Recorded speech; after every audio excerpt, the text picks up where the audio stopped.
بسم اللہ الرحمن الرحیم۔ السلام علیکم ورحمۃ اللہ وبرکاتہ۔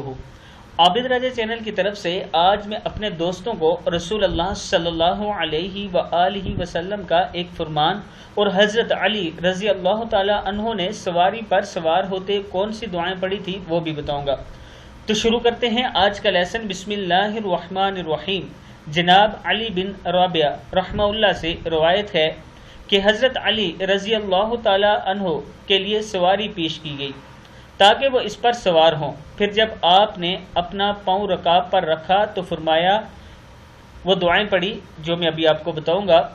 پھر ہنس پڑے تو کہا گیا، اے امیر المومنین، کس چیز کی وجہ سے آپ ہنسے ہیں؟ تو کہنے لگے، جیسا میں نے کیا ایسا ہی رسول اللہ صلی اللہ علیہ وآلہ وسلم کو کرتے ہوئے میں نے دیکھا تھا۔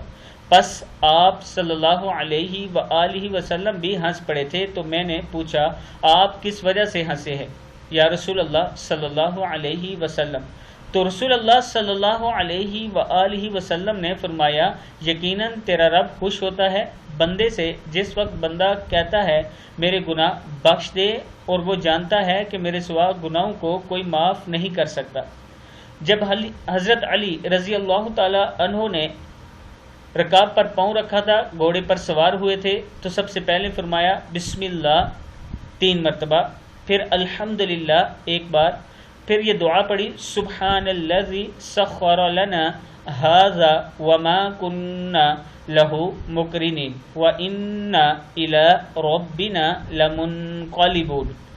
پھر کہا 3 بار الحمدللہ، پھر اللہ اکبر، اور پھر یہ دعا پڑھی، سبحانک انی ظلمت نفسی فاغفر لی فانہ لا یغفر الذنوب الا انت۔ کتاب کا حوالہ یہ نیچے موجود ہے، آپ دیکھ سکتے ہیں۔ دعائیں یہ ہیں، آپ ان کا اسکرین شاٹ لے سکتے ہیں۔ یہ میں اپنے دوستوں سے گزارش کروں گا کہ اس ویڈیو کو آپ نے آگے ضرور شیئر کرنا ہے اور ان دعاؤں کو بھی ضرور یاد کرنا ہے۔